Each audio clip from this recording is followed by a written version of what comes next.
about.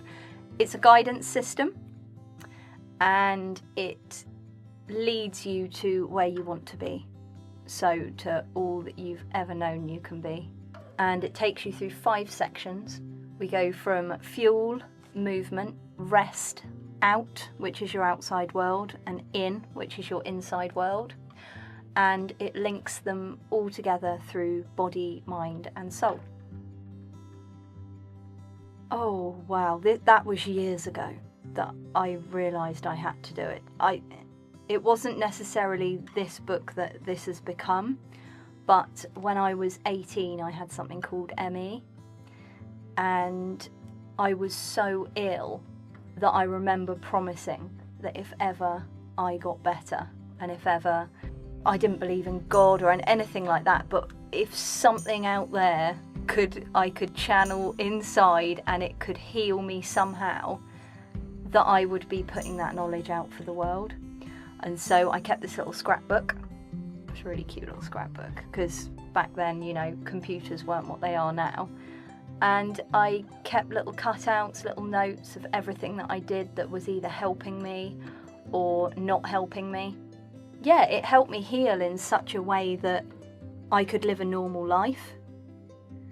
But during the years then from that to sort of when I actually started writing the book, I'd left a huge section of my life out, or had avoided it, which was all of the emotional healing and going into, like, you know, the depths of your pain and your conditioning and everything that's kept you in certain parameters.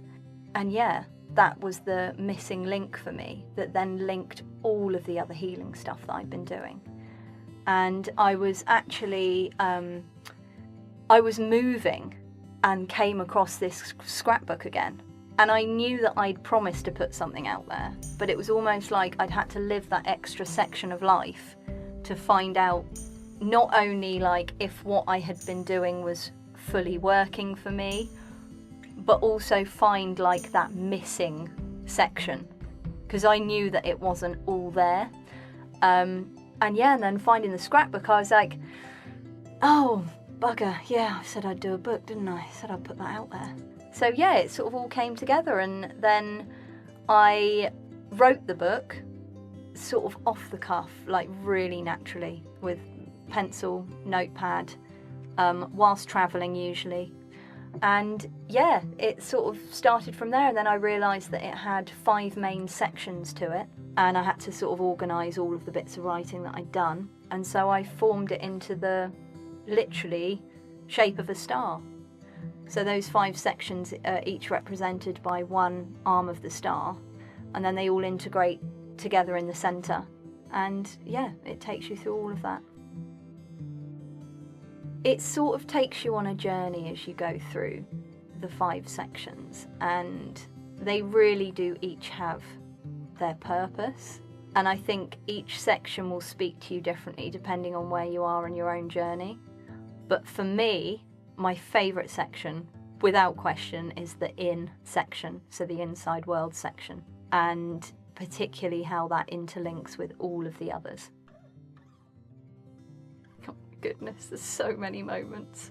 And that was really my motivation for putting it together. So I did so much research in so many different ways, and you know, I can be a little bit obsessive with things, so I really went down the rabbit holes and put 200% effort in, and was just totally gutted when I wasn't getting the results that I wanted, and I was just using all of the wrong energy, going in all of the wrong direction.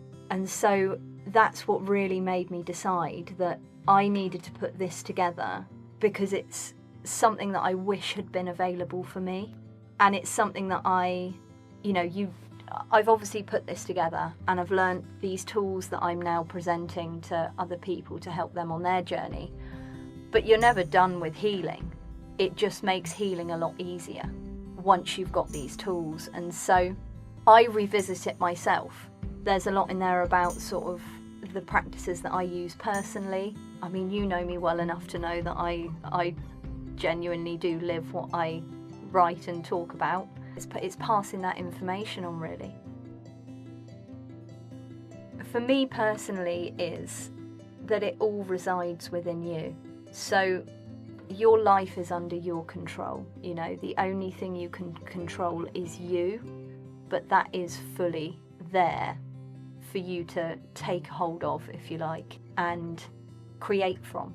You know, you always have the power to make change in your life. You always have the power to just create what you want. And it doesn't mean it's easy, and it doesn't mean that it's just going to be, you know, land in your lap without taking any effort or action in the outside world. But really deciding what you want is the key to it. And the power, you know, the power is yours. Absolutely anyone and everyone who is ready to take that journey, anyone who's going through, I don't know, big life changes, or they may feel just like something's missing in their life, but anyone who's ready to take responsibility for themselves and what they can do in order to make the changes to live the life that they want to live, because it is as simple as that. Yeah, I mean, feeling like your life is almost dictated to you by outside circumstances is something that we all experience at some point, you know, and it can be quite a brutal journey coming to terms with the truth of things. And that is always that your outside world is a reflection of your inside world. And the link, once you can see that link and accept it, it gives you all of your power. You know, you can have circumstances that at the time seem like the most terrible circumstances you could imagine. It takes you, you know, 10 years later to look back and be like, actually, thank goodness that happened. Like, if that hadn't have happened, I wouldn't be where I am now. And I believe that these are lessons that our soul has called in before we've got here, and that we're all here to learn and develop, and there is beauty in those lessons, even though they're really tough at the point that you're going through them. That's the point of them, because that's the way that you learn. Wow. Well, my thinking definitely wasn't like this. I've gone from one extreme to the other. I kept wondering why I was presented with the circumstances that were the exact opposite of what I wanted. It was very, very difficult for me to actually go, oh, hang on a minute. These were actually there for your benefit and you needed them to happen. And I wouldn't change any of them.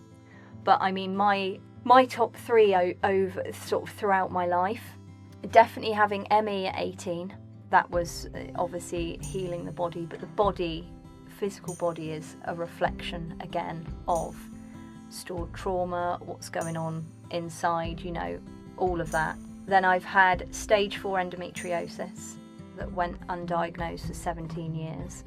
And I got told that I had to have an operation that took out half my bowels, half my, you know, parts of my uterus, all of that stuff, and didn't have it. I was like, no, I'm not that's not for me. No way am I doing that. It was actually a series of 3 operations, because of course they had to, they were going to have to put one of the bags in, and then, yeah, and I was just like, you can't tell me why I've got this thing in the first place. And if I have all of this done, you're telling me that it still might not help things or stop things from happening again. There's a reason. There is a reason that my body is doing this to me. Like, let's find out what that reason is.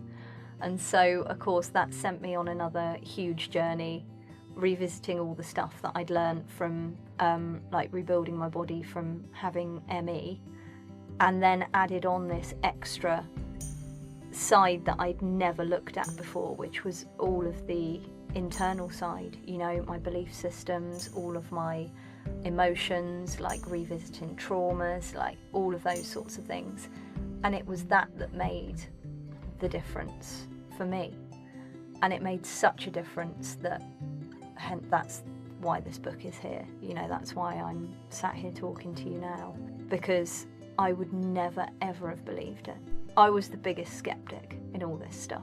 And it's, you know, people who have known me for many, many, many years have been like, oh my goodness, like, I can't believe that, you know, you're the one that's done this and you're the one that's putting this book out about this thing. And so, yeah, that's been a big journey. So they were two. And then my third was all to do with, I guess, that transitionary period from going from exactly who I was, like, I you know, I call it sort of just like that fake self. You know, I had this, I'd just done what I thought I should do. I didn't know who I was. I didn't know what I wanted. And finding myself, and that included, there was a period of time where I thought I'd done everything right. So I got married at the right age, I'd built a business, had a good career, lived in a lovely house, you know, all of that. And then I think it was about 33, and that all came crashing down during lockdown, or just before lockdown. Like, my whole life changed. That was, you know, obviously a divorce. That was all of the, like, mutual friends that we had and the life we'd created. My house, my physical home where I lived and thought I was safe, down to obviously, like, the huge mental element of all of that change. And then going through lockdown at the same time. And I think my greatest fear in all of that was being alone. And it was something I used to fear so much. And I think my worst fear was living by myself, because I always relied on other people, just not to do things for me, but to sort of validate my existence. And then all of a sudden there's no one there to do that. And it took me probably about a year of hating it to really loving it. And that then sent me on, you know, I've sort of travelled the world by myself, and I do everything now by myself. I'll go to concerts by myself, I'll eat out by myself, and that to me was my biggest fear. And so, you know, you end up being presented with these circumstances that you think are terrible, but once you face that fear and, you know, the resistance that comes up in you, it ends up just giving you this totally different life, and the freedom from having passed through that and those phases ends up being a beautiful lesson. If you'd asked me at the time, where was the beauty in this lesson, I may have wanted to, you know, punch you in the face a little bit, but it's after that, when you can really sit with it, that these things do come to you.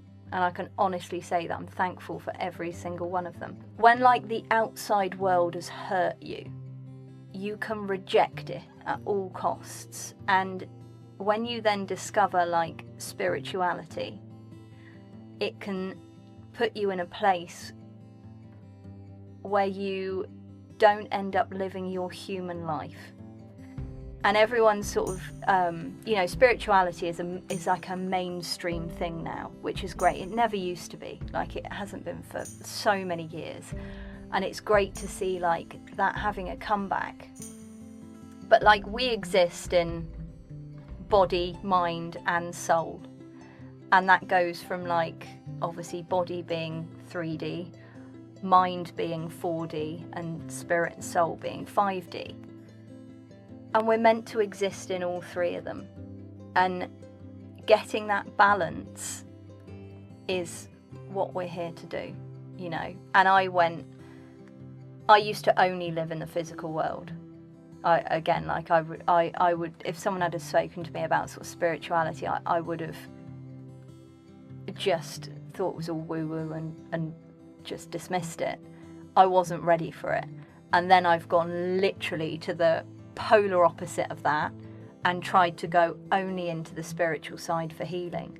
And of course, unless you can integrate that and you can bring that down into your daily life and become all of that knowledge, then there's no point having it, because it's just, you know, you're just avoiding living the life.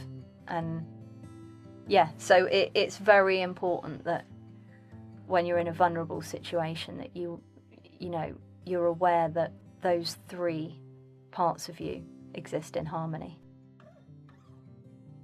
There were so many little things, and I think for where I was, it wasn't just like one thing, it was lots of little things, and I couldn't have accepted just one thing. I think during my healing journey with the ME, I didn't understand or have any idea of what was going on, but I knew that it was beyond me. It was, or beyond like my physical makeup. So that was definitely a key starting point. I just didn't want to admit it at the time. Then I ended up getting into yoga, learning about, I went more for the mind rather than spirit. So obviously with like the psychotherapy training that I do, and those like belief systems, looking at those and how they shape the way you behave. And then I just saw that link, you know, where it's your mind that controls your body. It's your spirit and soul that should be controlling your mind. So there's like this hierarchy of the three of them, and it's spirit and soul that sits at the top of that. And when I understood that, I started living my life differently. And then bringing that down, my outside world changed.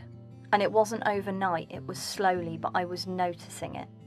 You know, the efforts that I were putting in were making a difference, and I was fascinated by that, you know. And I go through like phases where I'm like, oh my God, like this is working, like this is real, like no, it can't be, like I'm going to try it again, you know. So I would give it my own tests.